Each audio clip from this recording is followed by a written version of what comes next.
निवडणुकीच्या तोंडावरती तुम्हाला सांगितलं होतं शेतकऱ्यांना कर्जमाफी करू म्हणून सांगितलं होतं ना. काल अजित पवार बोललेत 30 तारखेच्या आत पैसे भरून टाका, कर्जमाफी वगैरे काही होणार नाही. म्हणजे निवडणुकीच्या तोंडावरती तुम्ही वाटेल त्या गोष्टी बोलणार आणि निवडणूक संपल्यानंतर लोकांनी भाबडेपणाने मतदान केल्यानंतर तुम्ही आता ऐन मोक्यावरती बोलणार की पैसे भरून टाका म्हणून. अरे वा. महाराष्ट्रातल्या जनतेला मला विचारायचंय की इतक्या भाबडेपणाने तुम्ही मतदान करता तरी कसे. ही लाडकी बहीण योजना, या लाडक्या बहीण योजनेची आता काहीतरी 2100 कोटी काहीतरी करणार म्हणे. 2100 कोटी केलं तर साधारणपणे वर्षाला महाराष्ट्र सरकारवरती 63,000 कोटीचं कर्ज होईल.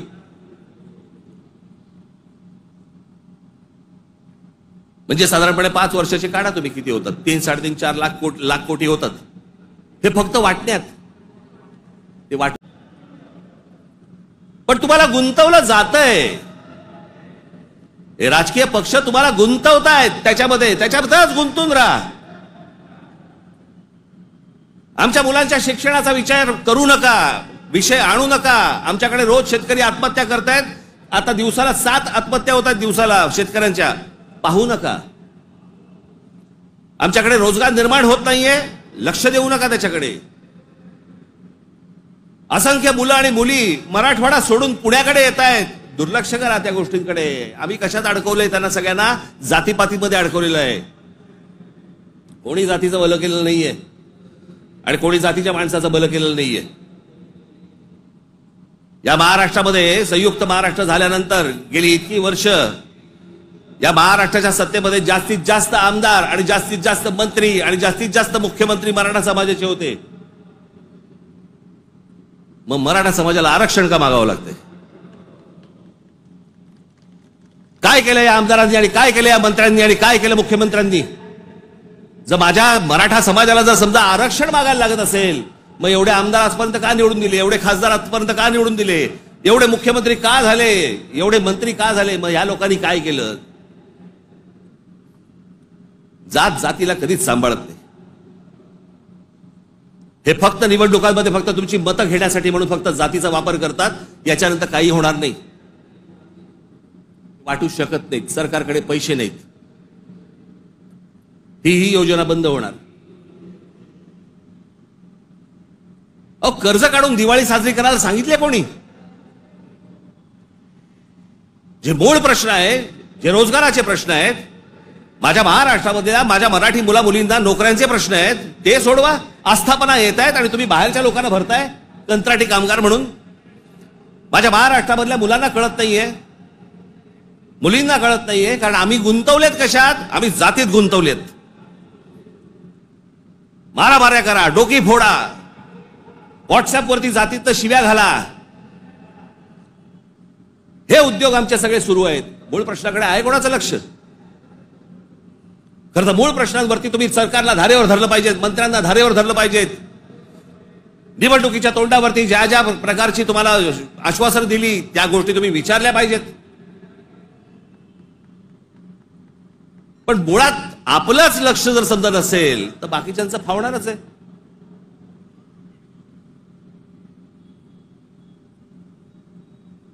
तुम्ही सगळे या जातीपातीचे सगळे भेद गाडून तुम्ही एक मराठी म्हणून उभे राहायला पाहिजेत. बाकीच्या राज्यांमध्ये बघा, तामिळनाडू बघा,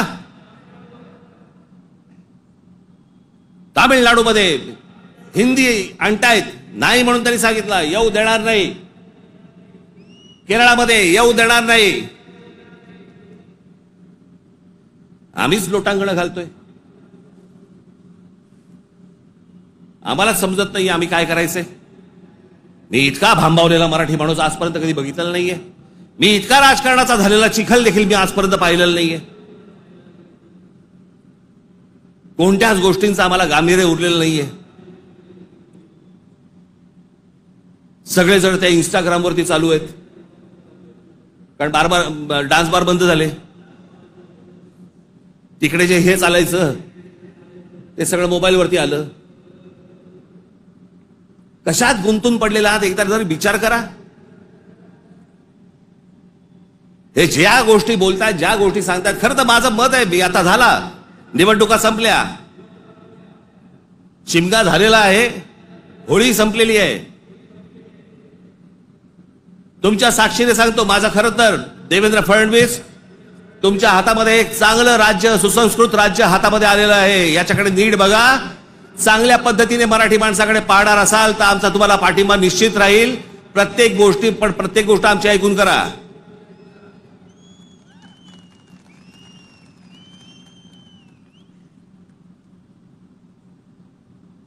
महाराष्ट्र आसुसलेला आहे. आता उन्हाळा आहे, आता पाण्याचे प्रश्न सुरू होतील. शेतकऱ्यांच्या आत्महत्यांचे आहेत, कर्जांचे आहेत. कोणी कंपन्या येतात, त्या कुठची कंपनी आली ती लुटून गेले ते टोरस का काहीतरी, इतके भाबड्यात. आता पैसे दिले की महिन्याभरात दुप्पट होतील. कोण देतं असं करून? का गुंतवता अशा ठिकाणी पैसे तुम्ही? पण या सगळ्या ह्याच्यामध्ये मी तुम्हाला दोष देणार नाही. ही जी असुरक्षितता जी आलेली आहे ना, आर्थिक असुरक्षितता आलेली आहे, वैचारिक असुरक्षितता आलेली आहे, मंदिरांच्या बाहेर रांगा लागल्या आहेत. जे बुवा बिवा जे काय आता सध्या नवीन आलेत सगळेजण, त्यांच्याकडे रांगा लागल्या आहेत. लोक भक्तीने जात आहेत, भावनेने जात आहेत, अडकून पडतायत. ठीक आहे, पण चांगल्या गोष्टीत तरी पडतायत.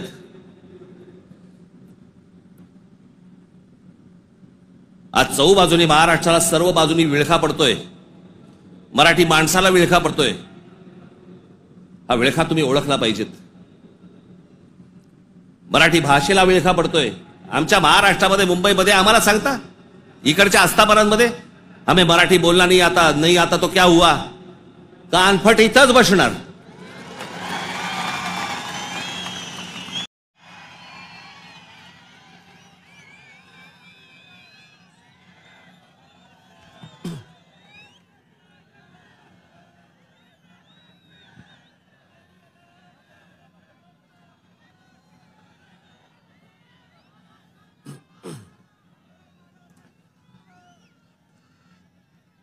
जमलेल्या माझ्या सर्व तमाम हिंदू बांधवांनो, भगिनींनो आणि मातांनो,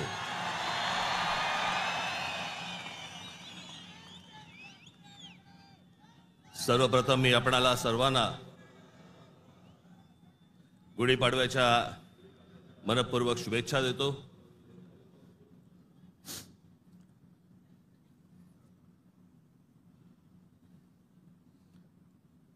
हा म्हणे हरलेला पक्ष.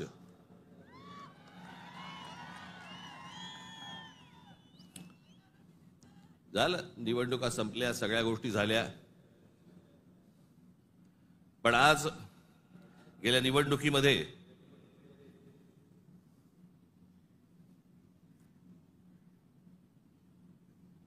ज्यांनी मतदान करून ज्यांची मतं दिसली,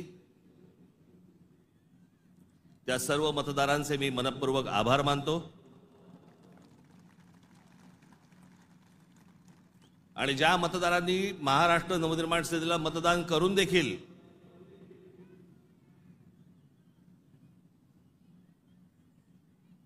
इलेक्ट्रॉनिक मशीनमध्ये ज्यांची मतं दिसली नाहीत, त्यांचेही मी आभार मानतो.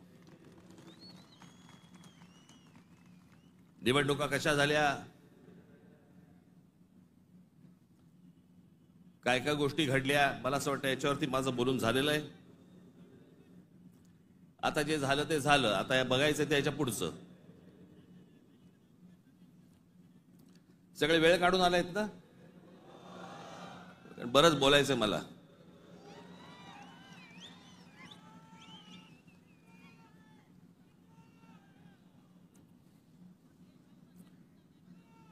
अनेक विषय, निवडणुका झाल्यानंतर अनेक विषय झाले, अनेक विषय बोलले गेले.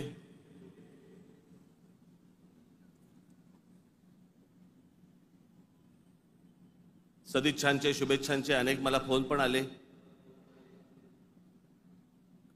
आणि नेमके आजच आले.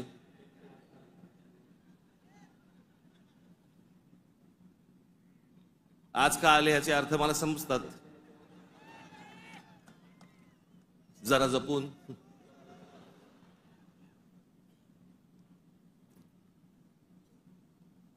पण गेले काही दिवस ज्या काही घटना घडल्या, मला असं वाटतं काही गोष्टींचं तुम्हाला सांगणं खूप आवश्यक आहे, गरजेचं आहे.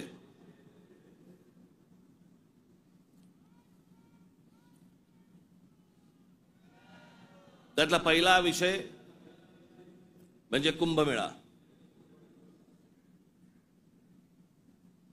मी त्याशी म्हटल्याप्रमाणे ते आमच्या बाळा नांदगावकरांनी पाणी आणलं आणि मग मी त्यांना सांगितलं पिणार नाही मी.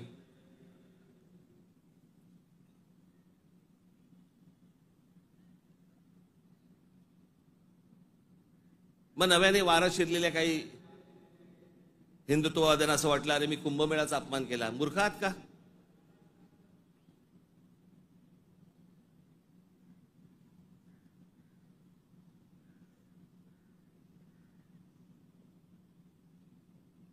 ते आमचे नयन कदम जाऊन आले तिकडे. कुठे नयन? कसं वाटलं? म्हणे आतमध्ये गेल्यावरती असं झालं म्हणे.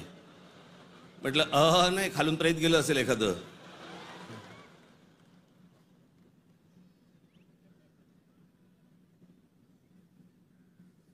आपल्या देशामधल्या नद्यांची जी अत्यंत भीषण अवस्था आहे, ज्याला आपण माता म्हणतो, नदीला देवी म्हणतो, त्या नद्यांकडे आपल्या राज्यकर्त्यांचा, आज नाही, आजचे राज्यकर्ते नाही, गेल्या अनेक वर्षांपासूनचे, मला आजही आठवते, गंगा साफ करावी असं पहिलं बोलणारी जे कोणी व्यक्ती मला आठवते, मला राजकारणातली, ती म्हणजे स्वर्गीय राजीव गांधी. राजीव गांधी ज्यावेळेला पंतप्रधान झाले त्यावेळेला त्यांनी गंगा साफ करण्याचं काम सुरू केलं. तेव्हापासून अजून गंगा साफ करतायत.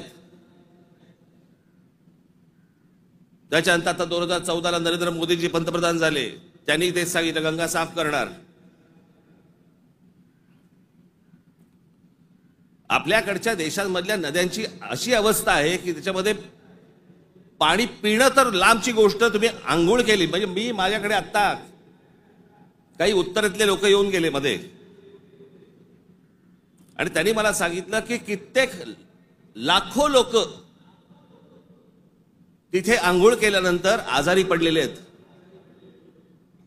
पडणारच आजारी.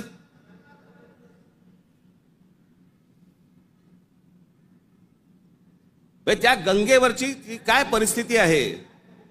प्रश्न हा गंगेच्या अपमानाचा नाहीये, प्रश्न हा कुंभमेळ्याच्या अपमानाचा नाहीये, पाण्याच्या स्थितीचा आहे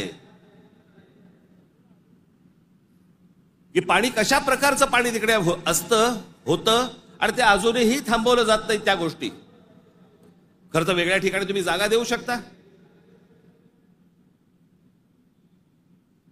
सहज एक मिनिट भरासाठी म्हणून मी तुमच्या समोर गंगेची आत्ताची परिस्थिती काय आहे ती मी तुम्हाला फक्त दाखवतो. खाली अरे खाली आण त्याला, खाली आहे.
ही गंगेची परिस्थिती आहे. आतापर्यंत 33,000 कोटी रुपये खर्च झाले त्याच्यावरती. तुम्ही आता तो महंत बघितलात, ज्याला बोटीतनं तसाच्या तसाच टाकून दिला.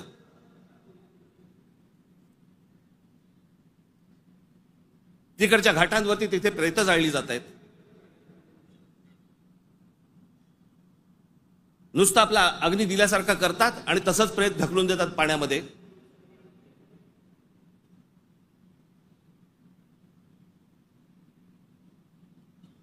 हा कोणता धर्म?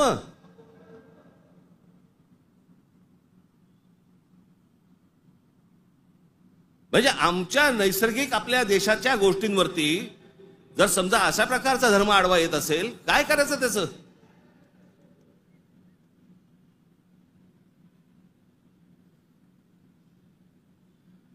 आपल्या गोष्टींमध्ये आपण सुधारणा नको का करायला?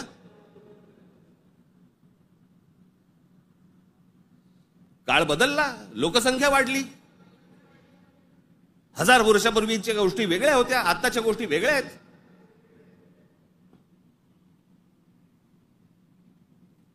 हेच सगळे विधी हटपण्यासाठी म्हणून त्याच इथे वेगळ्या एका घाटावरती एखादी जागा करता येत नाही का?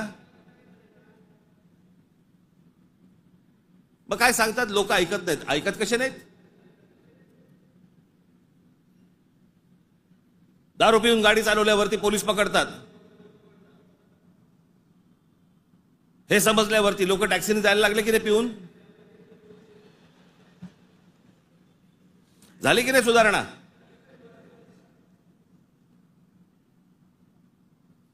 आपल्या नद्या स्वच्छ राहिल्या पाहिजेत.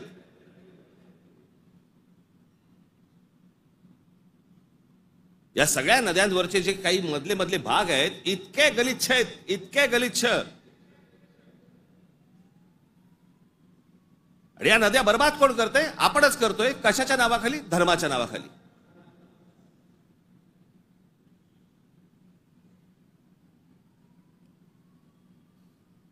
प्रत्येकाला आपापला धर्म प्यारा असतो.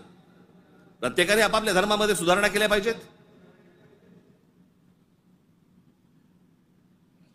मी ज्या वेळेला हे गंगेवरचं ज्यावेळेला मी पाहत होतो सगळ्या गोष्टी, मला कळेना हे कसं काय चाललंय.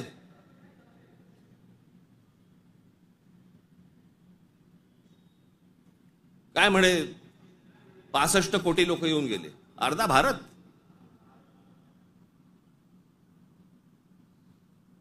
चला त्यातले आपण 5 लाख आपण पकडूया, व्हीव्हीआयपी आणि व्हीव्हीआयपी.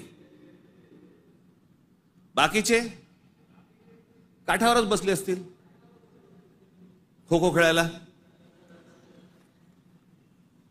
बरोबर की नाही? प्रत्येकाची जरी 200-200 ग्रॅम पकडली,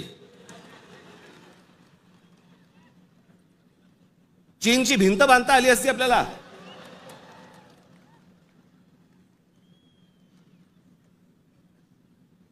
बरं तेही कुठे गेलं?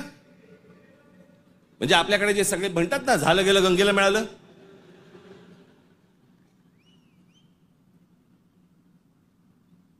महाराष्ट्रामधली देखील आज नद्यांची परिस्थिती हेच. आमच्या कोकणामधली सावित्री नदी घ्या, सगळं केमिकलने भरली आहे. मी आता आणलंय इथे तुमच्यासाठी.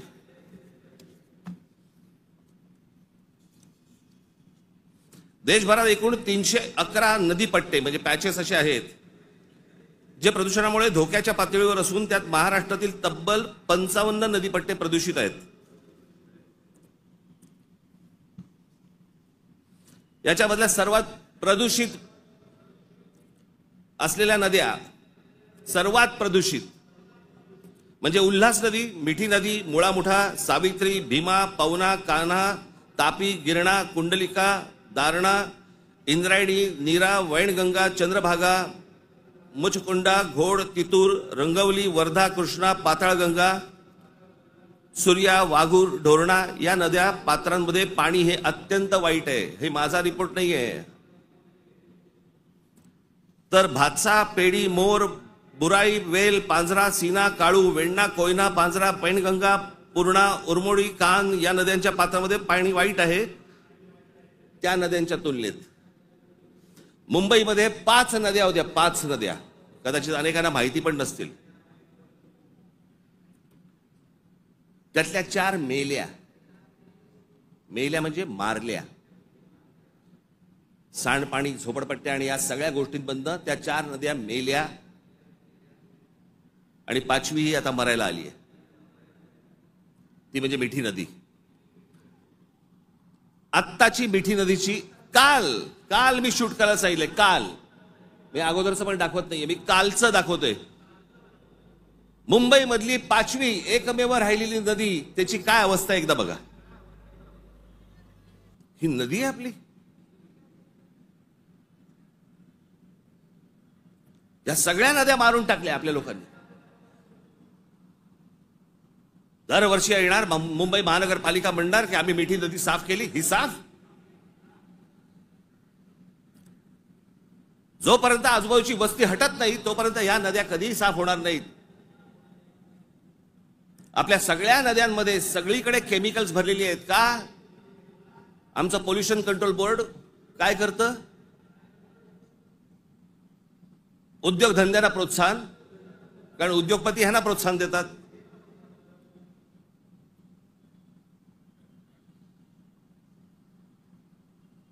जे म्हणून आपल्याकडचे नैसर्गिक स्रोत आहेत आपण ते बंद करायचे आणि त्याच्यानंतर त्याच्यावरती बोलल्यानंतर तुमचा धर्म आडवा येणार.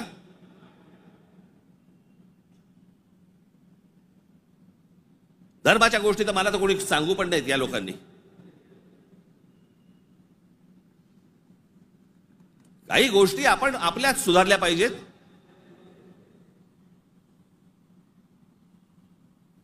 मी मागे हा एकदा विषय बोललो होतो. तो विषय बोलल्यानंतर मी एकदा नांदेडला होतो.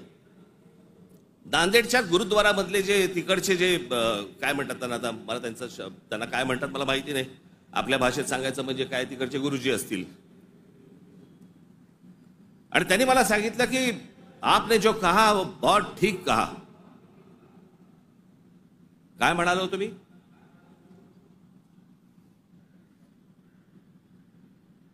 आमच्याकडे महानगरपालिका, जिल्हा परिषदा, ग्रामपंचायती, देशभर सगळ्या ठिकाणी आमच्याकडे काय भिंती रंगवल्या जातात, बोर्ड लावले जातात. झाडं जगवा, झाडं वाचवा.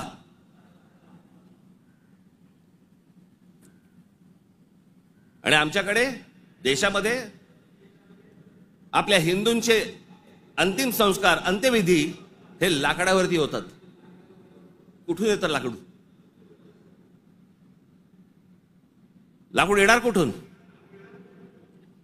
या देशातली जंगलतोड झाल्याशिवाय लाकूड येणारच नाही.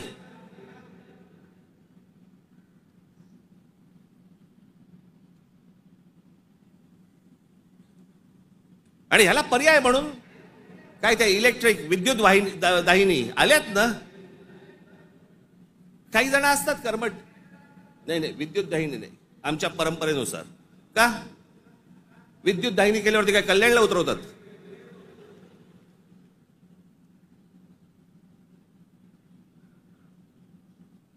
देशभर विद्युत दाहिन्या झाल्या पाहिजेत. त्या विद्युत दाहिन्या झाल्या तर लाकूड लागणार नाही. लाकूड लागणार नाही मग जंगल राहतील.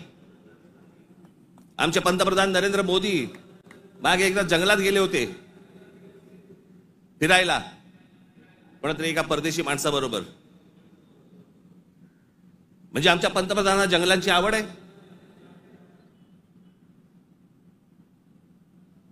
मग ते त्या अंबानीच्या कुठेतरी त्या जामनगरला गेले, वनतारा का तंतारा काहीतरी.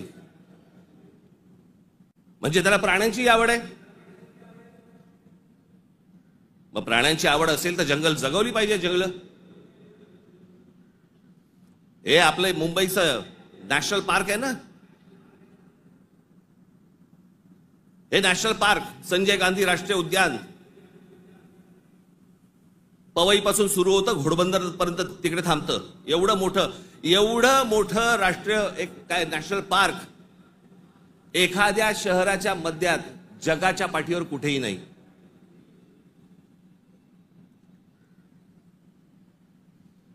आपण आमचे मूळ विषयच आपण विसरलेलो आहोत.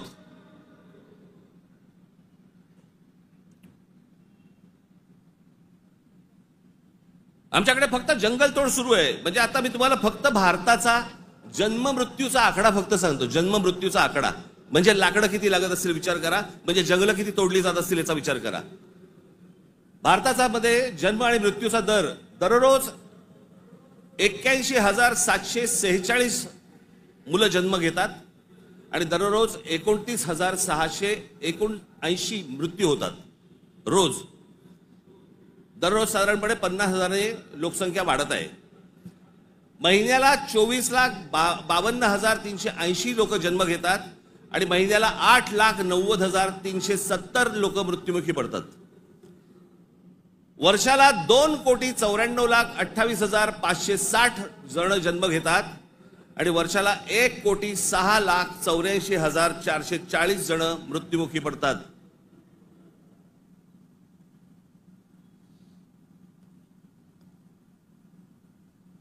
आपण एका बाजूने बोंबलायचं, आमच्याकडे दुष्काळ पडलाय, आमच्याकडे पाणी नाही. मराठवाड्यातल्या अनेक ठिकाणी 7-7 दिवस पाणी येत नाही. भारतामधल्या अनेक जिल्ह्यांमध्ये तिथे पाणी येत नाही. आम्ही पाणी येत नाही, सगळ्या गोष्टी होत नाही म्हणून बोंबलत बसायचं आणि आपणच ऱ्हास करायचा या गोष्टींचा. मूळ विषयांकडे आमचं लक्षच नाही. सगळे विषय भरकटवले जातात. आमच्याकडे कोण येतो, आम्हाला पाय जंगलांची पडली नाही, पाण्याची पडली नाही, कशाची पडली नाही, आम्हाला पडली औरंगजेबाची. तो बसला एकटा द्राक्ष खात आणि आम्ही भांडतोय.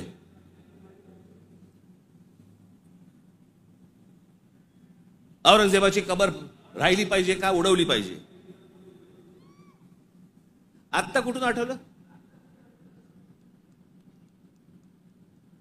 चित्रपटाने जागे होणारे हिंदू काही कामाचे नाहीत.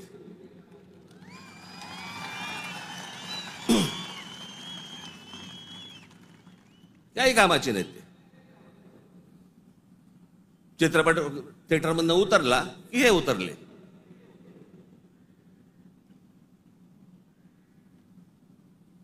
छत्रपती संभाजी महाराजांचं बलिदान तुम्हाला आत्ता कळलं विकी कौशल मेल्यावर?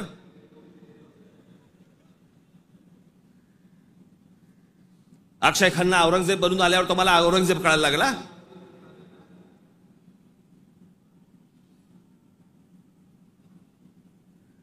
व्हॉट्सअपवरती इतिहास नाही वाचतायत. इतिहास वाचायचा असेल त्याच्यामध्ये पुस्तकामध्ये डोकं घालायला लागेल तुम्हाला.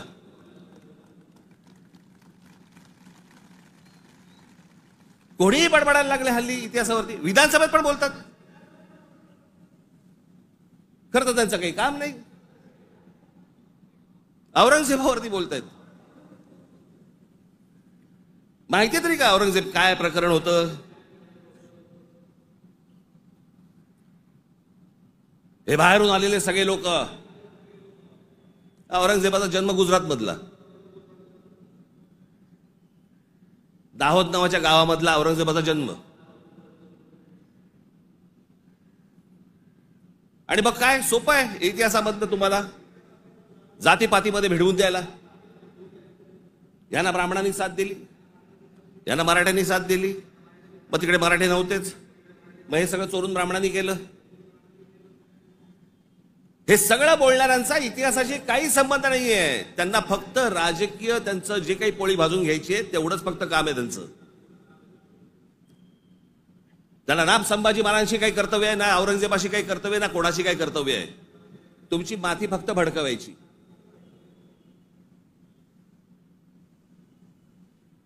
कसल्या इतिहास बोलतोय आपण? अहो, इतिहासाच्या पानात खोलवर गेलात ना, सगळ्या अपेक्षांची आणि कल्पनांची आणि भावनांची सगळी भांडी ठळाठळ फुटतील.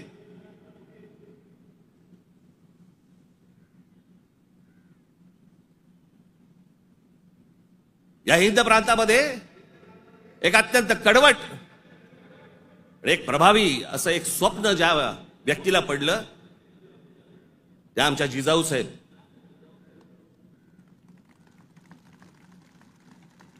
हे त्यांचं स्वप्न. त्यांचे वडील असल्यापासून त्या बघत होत्या. त्यांना समजत नव्हतं हे काय चाललंय. आमचीच लोक ह्या लोकांकडेच का चाकरी करतायत?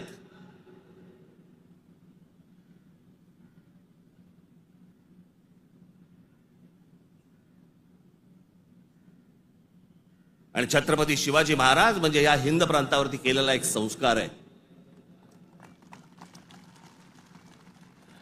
तो एक चमत्कार आहे. ती एक विलक्षण घटना आहे.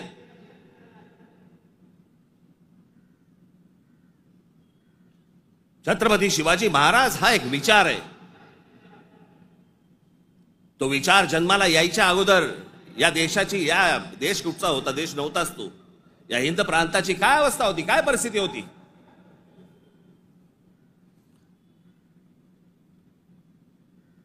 सर्व जातीचे लोक कोणाला कोणाच्याकडे होतेच ना कामाला. दूर कशाला जा. छत्रपती शिवाजी महाराजांचे वडील हे आदिलशाहीतच होते ना.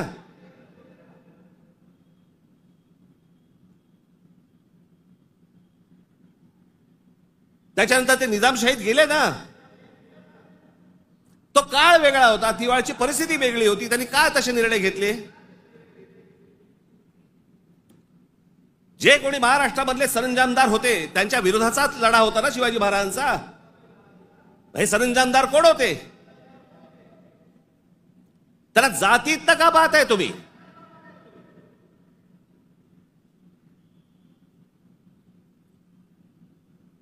अफजल खानाचा वकील हा कोणी कुलकर्णी नावाचा होता, ब्राह्मण होता. अफजल खानाची बोलणी करायला गेलेला छत्रपती शिवाजी महाराजांचा वकील देखील ब्राह्मणच होता.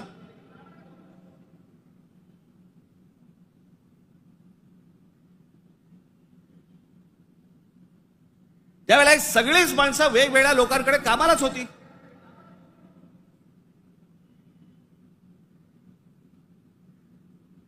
इतिहासातली प्रत्येक गोष्ट काही कागदावरती लिहिलेली नाहीये. त्यावेळेला त्या परिस्थितीत काय निर्णय घेतले असतील आपल्याला काय माहिती. 300-400 वर्षापूर्वीचा इतिहास, त्याच्यावरती आम्ही आज भांडतोय जातीत.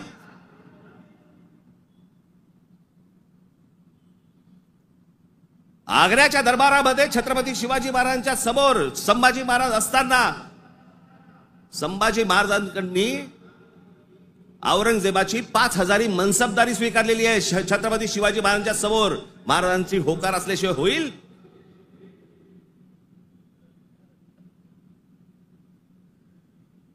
पण आता दरबारात अडकलोय, स्वीकारल्याशिवाय पर्याय नाही. आता स्वीकारू, नंतरचं नंतर बघू.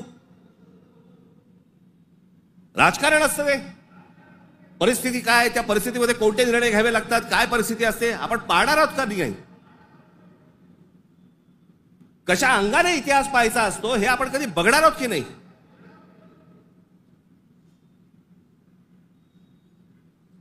काही कशाचा कशाला माहिती नाही. छत्रपती शिवाजी महाराजांसाठी औरंगजेबाचा जो माणूस आला होता, मिर्झा राजे जयसिंग राजपूत, हिंदू होता ना.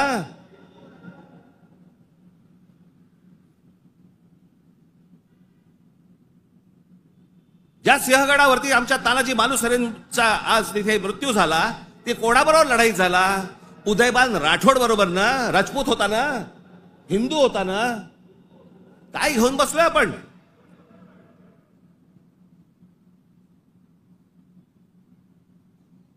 कोणत्या काळात जगतो आहोत आपण.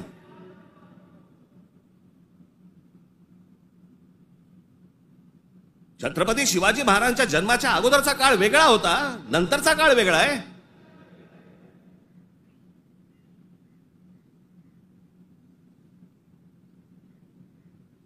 मी अनेकदा माझ्या भाषणांमध्ये मी सांगितलंय, परत एकदा सांगतो, औरंगजेब विषय निघालाय म्हणून.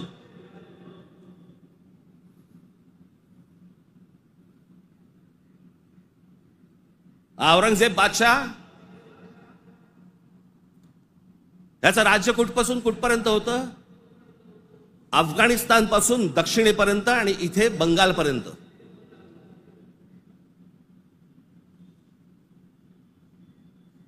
छत्रपती शिवाजी महाराज ज्यावेळेला आग्र्यावरनं निघाले, सुटले, महाराष्ट्र जेव्हा आले, त्याच्यानंतर राज्याभिषेक झाला 74 साली आणि 1680 साली महाराजांचा मृत्यू झाला, निधन झालं त्यांचं. त्या दरम्यान औरंगजेबाचा एक पुत्र, मुलगा, महाराज गेल्यानंतर दक्षिणेत आलाय आणि औरंगजेबाच्या मुलाला शह म्हणजे राहायला जागा बरोबर घेतलं. हे संभाजीराजांनी घेतलंय. तो तिथून पळून आलाय. वाचा जरा इतिहास, वाचा जरा. औरंगजेब ज्या वेळेला आग्र्यावरनं निघालाय, महाराज गेले 1680 साली आणि औरंगजेब महाराष्ट्रामध्ये पोहोचलाय 1681 साली. 1681 ते 1707 27 वर्ष तो महाराष्ट्रात लढत होता.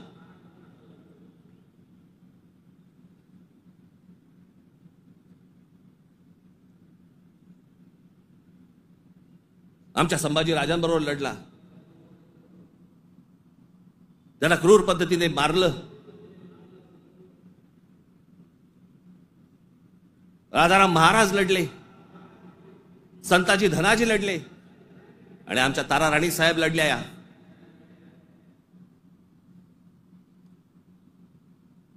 एक महाराष्ट्राचे खूप मोठे लेखक होऊन गेले नरहर कुरुंदकर. त्या कुरुंदकरांच्या एका पुस्तकामध्ये फार अप्रतिम वाक्य आहे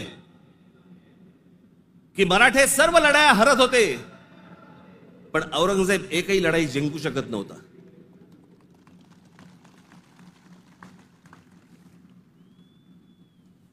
याचं कारण छत्रपती शिवाजी महाराजांचं निधन झाल्यावरती खरं तर औरंगजेबाने परत जायला पाहिजे होता आग्र्याला. नाही, तो इथे का थांबला? एवढा मोठ्या बलाढ्य प्रदेशाचा राजा, शहनशाह, एका 2.5, 3, 3.5, 4 जिल्ह्याच्या एका राजासाठी इथे ठाण मांडून का बसला?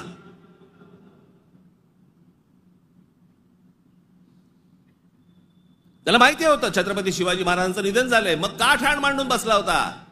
शिवाजी महाराज तर गेले होते, त्याला शिवाजी नावाचा विचार मारायचा होता, जो त्याला जमला नाही.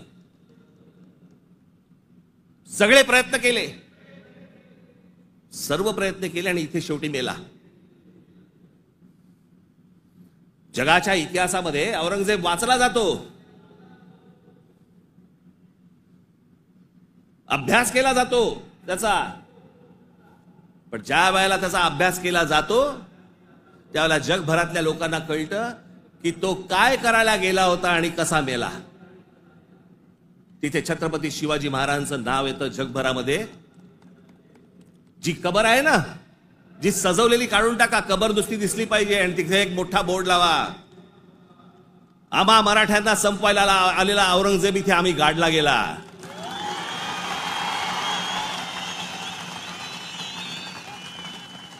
हा आमचा इतिहास.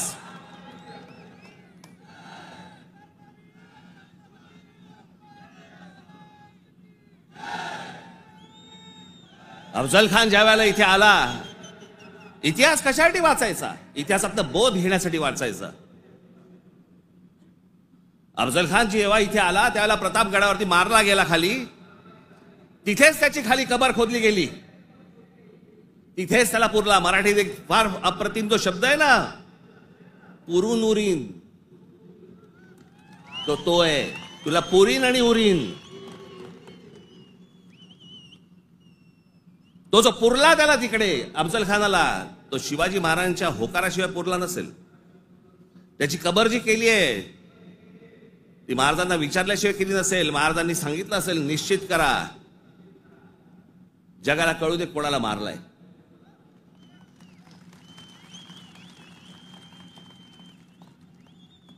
आपण ज्या मराठ्यांनी महाराष्ट्राने ज्यांना ज्यांना गाडले त्यांची प्रतीकं नेस्तनाबूत करून चालणार नाही, ती जगाला दाखवली पाहिजेत, आम्ही यांना गाडलंय.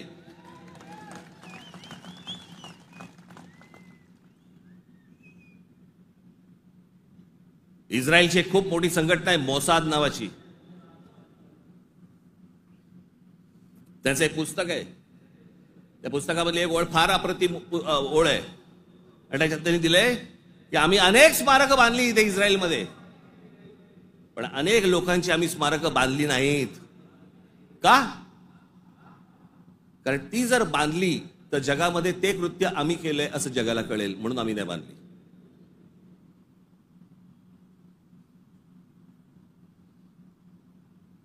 असा विचार ते करतात आणि आम्ही कोणाला गाडले हे आम्ही जगाला दाखवायचं नाही. खरं तर शाळेतल्या लहान लहान मुलांच्या तिकडे ट्रिप घेऊन गेल्या पाहिजेत, बसेस भरून घेऊन गेल्या पाहिजेत आणि लहान मुलांना सांगितलं पाहिजे, बाळांनो, महाराजांनी याला गाडला. हा आपल्यावर आला होता, हा आपल्या धर्मावर उलटला होता, हा आमची मंदिरं पाडत होता, हा आमच्या बहिणींची आबरू लुटत होता, याला आम्ही गाडला. नाही तर पुढच्या पिढ्यांना आम्ही काय इतिहास सांगणार आहोत?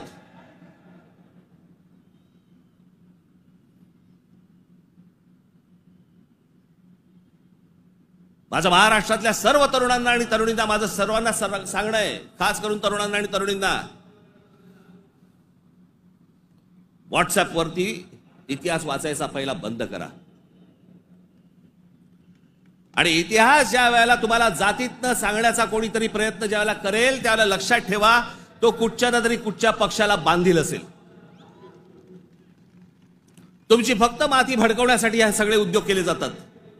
तुम्ही एक होऊच नाहीत, तुम्ही मराठी म्हणून एक येऊच नाहीत, तुम्ही महाराष्ट्र म्हणून एक येऊच नाहीत, याच्यासाठी हे सगळे प्रयत्न चालू असतात. मुळात विषय वेगळे असतात आणि मग विषय हे असले विषय काढून तुम्हाला भरकटवलं जातं, वेगळीकडे नेलं जातं आणि आम्ही तिकडे बघतो आणि बाकीचे इकडे काम आटपून घेतात. मधल्यामध्ये अडाणींना जमीन पण मिळून जाते.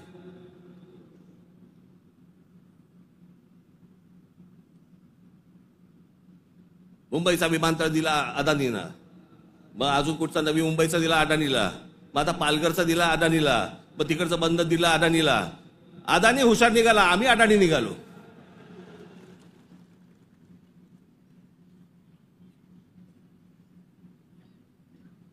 कित्येक गोष्टी आहेत ज्या विधानसभेमध्ये बोलल्या जाऊ नयेत.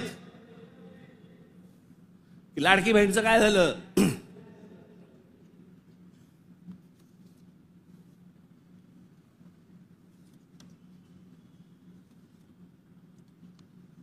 लाडकी बहीणचं काय झालं?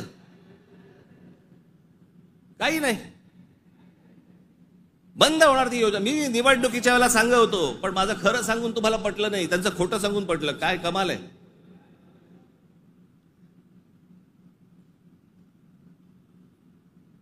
ज्या महत्वाचे जे विषय आहेत, या सगळ्या महत्वाच्या विषयांकडे आपण दुर्लक्ष करायचं आणि दुर्लक्ष करून आम्ही कुठे भरकटायचं, कुठे चालले आमचा. विधानसभेमध्ये चर्चा कशावरती? औरंगजेबावर.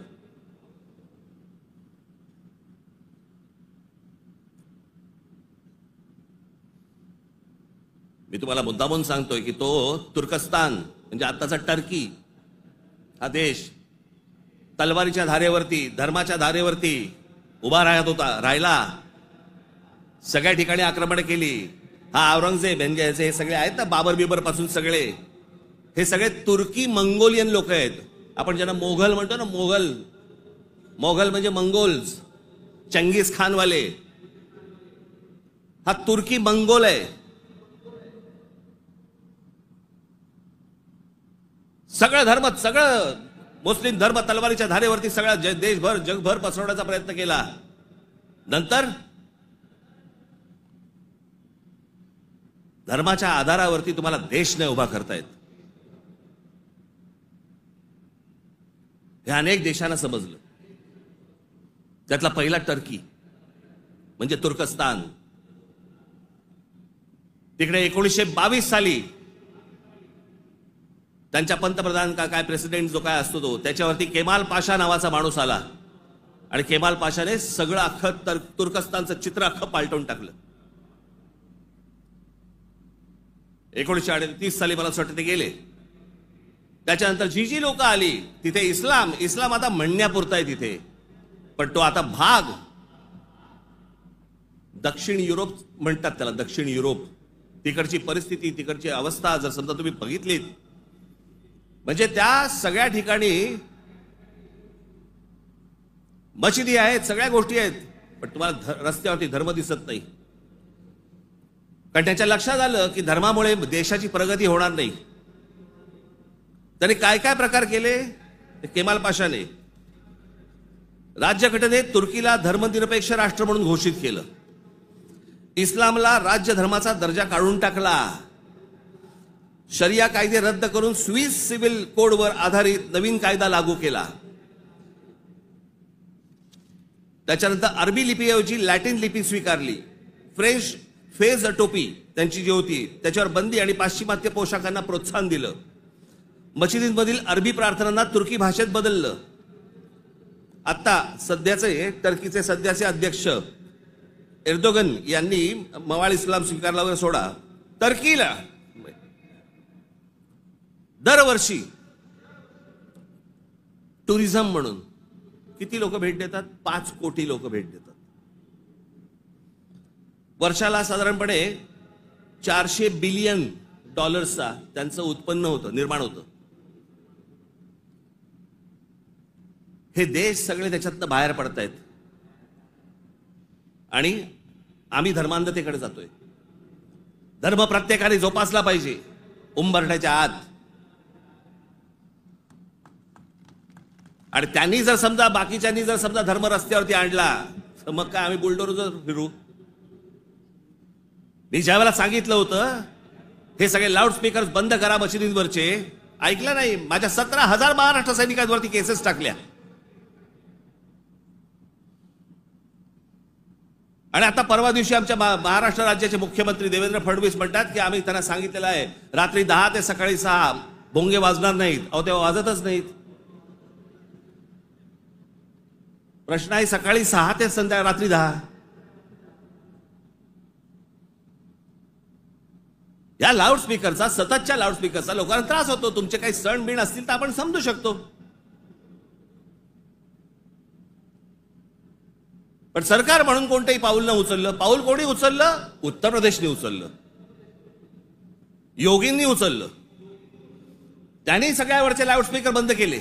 आपण इथे घोषणा केली, लाऊडस्पीकर त्यांनी बंद केले. आमच्या इकडे तसंच चालू आहे.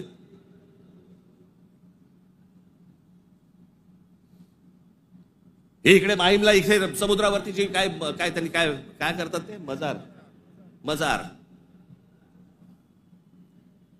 बोलल्यावरती रात्रीच्या रात्री काढून टाकली गेली. आतमध्ये काय? आतमध्ये पोकळ काहीच नव्हतं. ही सगळी अनधिकृत बांधकामं, या अनधिकृत वस्त्या ज्या काय आता झालेल्या आहेत आपल्याकडे, हे सगळे इथे कॉम्बिंग ऑपरेशन्स केली पाहिजेत. अहो आपण मूळ विषय सगळे जे आहेत ना, जे रोजगाराचे आहेत, जे शेतीचे आहेत, जे कामगारांचे आहेत, जे विद्यार्थ्यांचे आहेत, जे शिक्षणाचे आहेत, सगळे बाजूला काढतोय आपण आणि भलत्या गोष्टींमध्ये आपण रमतोय. भलत्याच गोष्टींमध्ये.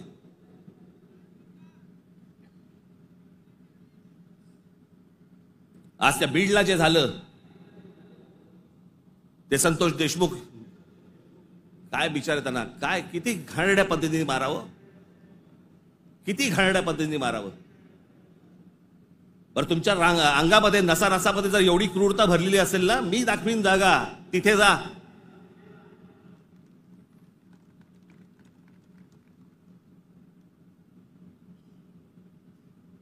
पण हे सगळं झालं कशातनं? त्या विंडमिल, तिकडची ऍश, तो तिकडचा जो काय प्रकल्प, त्याच्यातनं निर्माण होणारी जी काही ती राख आहे. म्हणजे मी आजपर्यंत ऐकलं होतं की राखेमधनं फिनिक्स पक्षी उभारी घेतो. आमच्या बीडमध्ये राखेतनं गुंड तयार होतात. विषय होता पैशाचा. ती जी काय वाल्मिक कराड आणि जी काय नावं येत आहेत त्यांची, हे सगळ्या खंडण्या. या संतोष देशमुखने त्याला विरोध केला. उद्या तिथे संतोष देशमुख नसता, दुसरा कोणी असता तरी त्यांनी हेच केलं असतं. विषय होता पैशांचा, विषय होता खंडणीचा, विरोध होता खंडणीला विरोध करणाऱ्यांचा. आम्ही लेबलं काय लावली? वंजाऱ्याने मराठ्याला मारलं.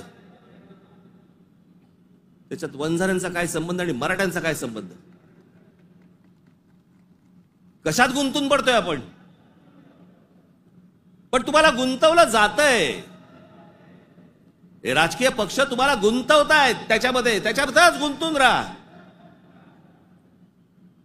आमच्या मुलांच्या शिक्षणाचा विचार करू नका, विषय आणू नका. आमच्याकडे रोज शेतकरी आत्महत्या करतायत. आता दिवसाला 7 आत्महत्या होत आहेत दिवसाला शेतकऱ्यांच्या. पाहू नका. आमच्याकडे रोजगार निर्माण होत नाहीये, लक्ष देऊ नका त्याच्याकडे. असंख्य मुलं आणि मुली मराठवाडा सोडून पुण्याकडे येत आहेत. दुर्लक्ष करा त्या गोष्टींकडे. आम्ही कशात अडकवलंय त्यांना? सगळ्यांना जातीपातीमध्ये अडकवलेलं आहे. कोणी जातीचं भलं केलेलं नाहीये आणि कोणी जातीच्या माणसाचं भलं केलेलं नाहीये. या महाराष्ट्रामध्ये संयुक्त महाराष्ट्र झाल्यानंतर गेली इतकी वर्ष या महाराष्ट्राच्या सत्तेमध्ये जास्तीत जास्त आमदार आणि जास्तीत जास्त मंत्री आणि जास्तीत जास्त मुख्यमंत्री मराठा समाजाचे होते. मग मराठा समाजाला आरक्षण का मागावं लागतंय? काय केलं या आमदारांनी आणि काय केलं या मंत्र्यांनी आणि काय केलं मुख्यमंत्र्यांनी? जर माझ्या मराठा समाजाला जर समजा आरक्षण मागायला लागत असेल, मग एवढे आमदार आजपर्यंत का निवडून दिले? एवढे खासदार आजपर्यंत का निवडून दिले? एवढे मुख्यमंत्री का झाले? एवढे मंत्री का झाले? मग या लोकांनी काय केलं? जात जातीला कधीच सांभाळत नाही. हे फक्त निवडणुकांमध्ये फक्त तुमची मतं घेण्यासाठी म्हणून फक्त जातीचा वापर करतात. याच्यानंतर काही होणार नाही. निवडणुकीच्या तोंडावरती तुम्हाला सांगितलं होतं शेतकऱ्यांना कर्जमाफी करू म्हणून, सांगितलं होतं ना? काल अजित पवार बोललेत 30 तारखेच्या आत पैसे भरून टाका, कर्जमाफी वगैरे काही होणार नाही. म्हणजे निवडणुकीच्या तोंडावरती तुम्ही वाटेल त्या गोष्टी बोलणार आणि निवडणूक संपल्यानंतर लोकांनी भाबडेपणाने मतदान केल्यानंतर तुम्ही आता ऐन मोक्यावरती बोलणार की पैसे भरून टाका म्हणून. अरे वा. महाराष्ट्रातल्या जनतेला मला हे विचारायचंय की इतक्या भाबडेपणाने तुम्ही मतदान करता तरी कसे? ही लाडकी बहीण योजना,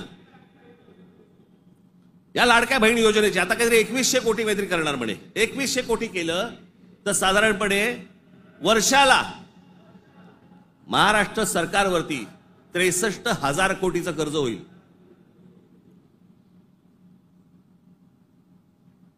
म्हणजे साधारणपणे 5 वर्षाचे काढा तुम्ही किती होतात? 3-3.5-4 लाख कोटी होतात. हे फक्त वाटण्यात.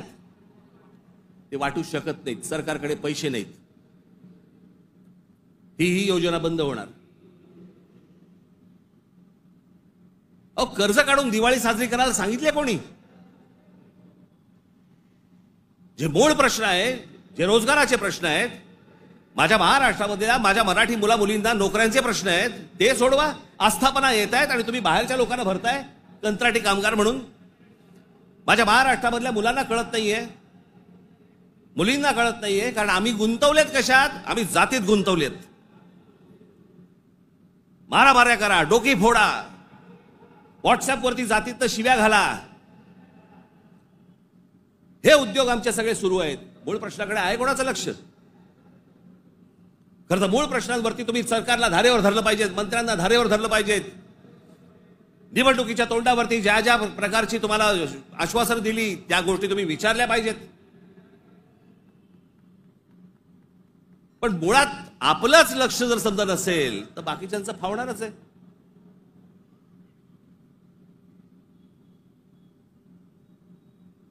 तुम्ही सगळे या जातीपातीचे सगळे भेद गाडून तुम्ही एक मराठी म्हणून उभे राहायला पाहिजेत. बाकीच्या राज्यांमध्ये बघा, तामिळनाडू बघा, तामिळनाडूमध्ये हिंदी आणतायत, नाही म्हणून त्यांनी सांगितलं येऊ देणार नाही. केरळामध्ये येऊ देणार नाही. आम्हीच लोटांगण घालतोय. आम्हाला समजत नाही आम्ही काय करायचंय. मी इतका भांबावलेला मराठी माणूस आजपर्यंत कधी बघितलं नाहीये. मी इतका राजकारणाचा झालेला चिखल देखील मी आजपर्यंत पाहिलेलं नाहीये. कोणत्याच गोष्टींचं आम्हाला गांभीर्य उरलेलं नाहीये.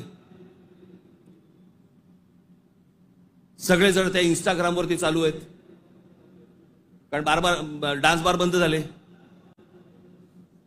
तिकडे जे हे चालायचं ते सगळं मोबाईलवरती आलं. कशात गुंतून पडलेला आहात एकदा जरी विचार करा. हे ज्या गोष्टी बोलतायत, ज्या गोष्टी सांगतायत, खरं तर माझं मत आहे, मी आता झाला, निवडणुका संपल्या, शिमगा झालेला आहे, होळी संपलेली आहे. तुमच्या साक्षीने सांगतो, माझं खरं तर देवेंद्र फडणवीस तुमच्या हातामध्ये एक चांगलं राज्य, सुसंस्कृत राज्य हातामध्ये आलेलं आहे. याच्याकडे नीट बघा. चांगल्या पद्धतीने मराठी माणसाकडे पाहणार असाल तर आमचा तुम्हाला पाठिंबा निश्चित राहील. प्रत्येक गोष्ट आमची ऐकून करा.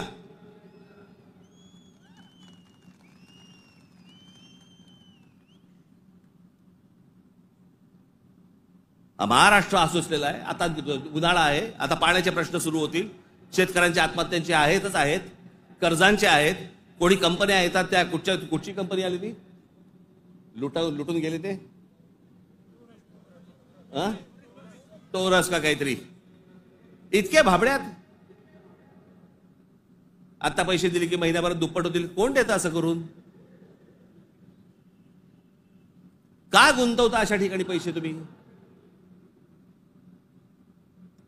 पण या सगळ्या ह्याच्यामध्ये मी तुम्हाला दोष देणार नाही. ही जी असुरक्षितता जी आलेली आहे ना, आर्थिक असुरक्षितता आलेली आहे, वैचारिक असुरक्षितता आलेली आहे, मंदिरांच्या बाहेर रांगा लागल्या आहेत. जे बुवा बिवा जे काय आता सध्या नवीन आलेत सगळेजण, त्यांच्याकडे रांगा लागल्या आहेत. लोक भक्तीने जात आहेत, भावनेने जात आहेत, अडकून पडतायत. ठीक आहे, पण चांगल्या गोष्टीत तरी पडतायत.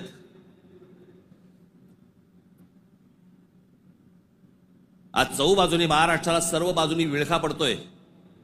मराठी माणसाला विळखा पडतोय. हा विळखा तुम्ही ओळखला पाहिजेत. मराठी भाषेला विळखा पडतोय. आमच्या महाराष्ट्रामध्ये मुंबईमध्ये आम्हाला सांगता, इकडच्या आस्थापनांमध्ये आम्ही मराठी बोलना नाही आता तो क्या हुआ, कानफट इथंच बसणार.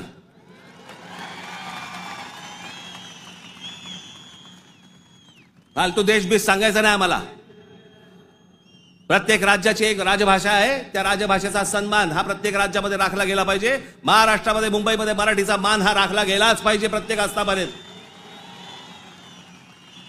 या महाराष्ट्रामधल्या उद्यापासून तयारीला लागा. महाराष्ट्रातल्या प्रत्येक बँकेत मराठी वापरली जाते की नाही पहिलं चेक करा. प्रत्येक बँकेत, प्रत्येक आस्थापनेत तुम्ही मराठी म्हणून सगळेजण कडवटपणे उभे राहायला पाहिजेत. या देशामधला हिंदू हा हिंदू तेव्हाच होतो जेव्हा मुसलमान रस्त्यावरती येतात. एरवी फक्त भक्तिभावाने असतात, पण हिंदूंमधला हिंदू जेव्हा जागरूक होतो तो फक्त दंगलीमध्ये हिंदू असतो. दंगल संपली की तो मराठी, पंजाबी, गुजराती, बंगाली सगळा होतो. आणि मग ज्याला तो मराठी होतो त्याला मग तो साळी, माळी, मराठा, ब्राह्मण, कुणबी सगळा होतो. आपापल्या जातीबद्दल प्रेम असणं हे स्वाभाविक आहे, पण दुसऱ्याच्या जातीबद्दल विद्वेष असणं, तिरस्कार असणं ही विकृती आहे.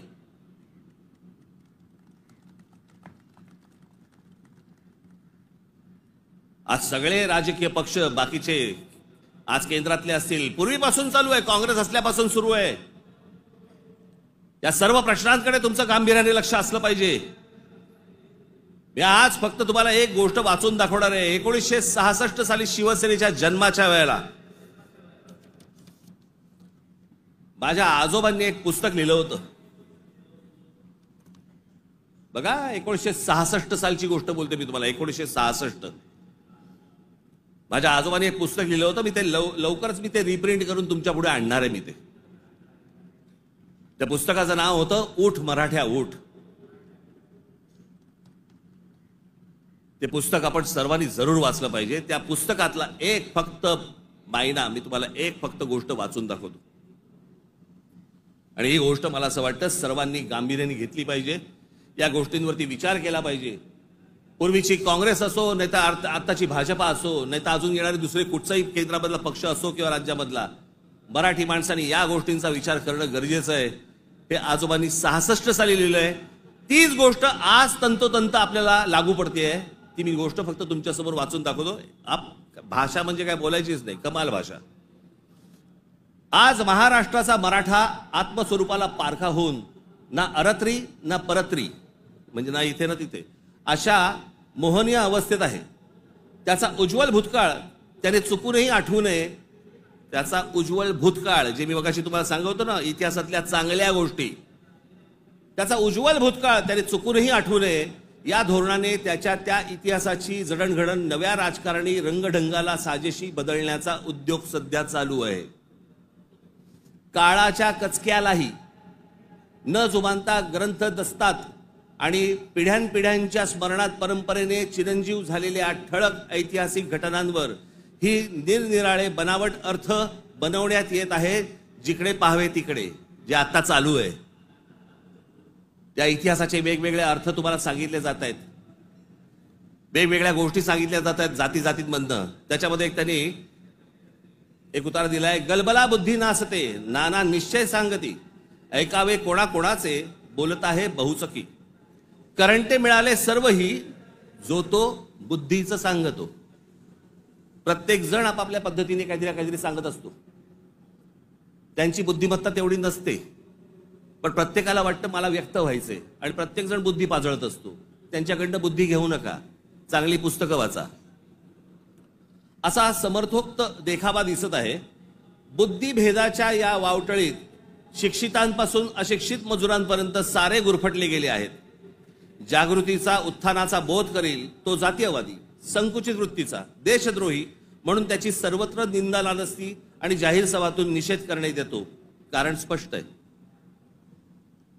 महाराष्ट्राचा मराठा जागा होऊन आपल्या आत्मस्वरूपाचा शोध घेण्या इतका कदरबाज स्वाभिमानी बनू लागला तर सत्ता स्पर्धेच्या शर्यतीच्या रिंगणात आपल्या पक्षीय घोड्यावर स्वार झालेल्यांचे रिकीबितले पाय लटपटल्याशिवाय राहणार नाहीत.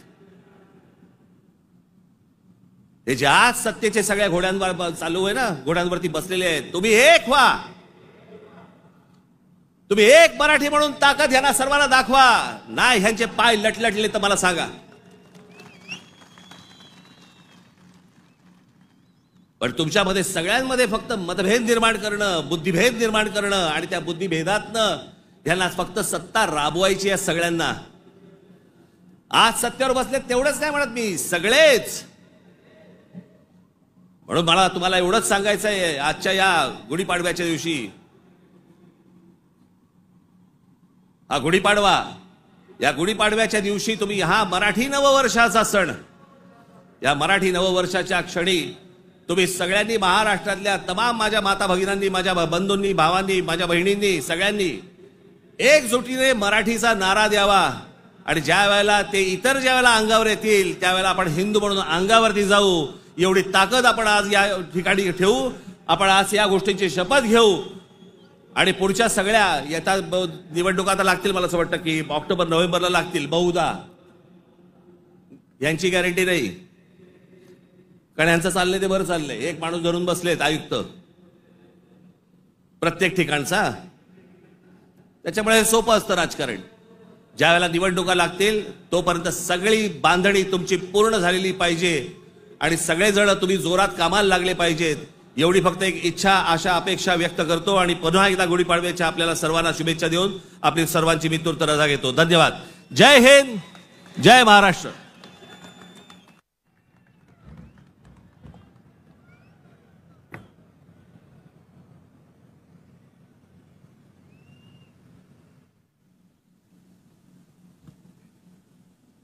हे जे सगळं मी आजपर्यंत जे काही तुमचं प्रेम मला जे मिळालेलं आहे त्या प्रेमावरती आधारित आजपर्यंत जी सगळी घोडदौड सुरू आहे, ती जी ऊर्जा मला जी मिळते ना, ती तुमच्याकडनं सगळ्यांकडनं हे तुम्ही येता तेव्हा मिळतेच मिळते. पण आपला एक महाराष्ट्र सैनिक नगर जिल्ह्यातला कोल्हापूरला अंबा मातेचं दर्शन घेऊन तिथून तो आजच्या सभेसाठी पायी पायी कोल्हापूरवरनं इथे आलेला आहे. मी ते प्रमोद आरणे, कुठे गेला इकडे,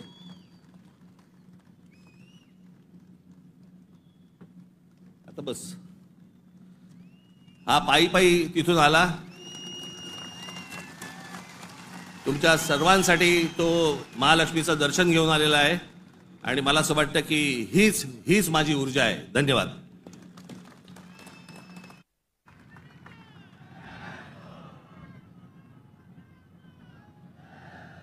कृपया महाराष्ट्रगीत आणि राष्ट्रगीतासाठी सगळ्यांनी स्थानापन्न व्हावं.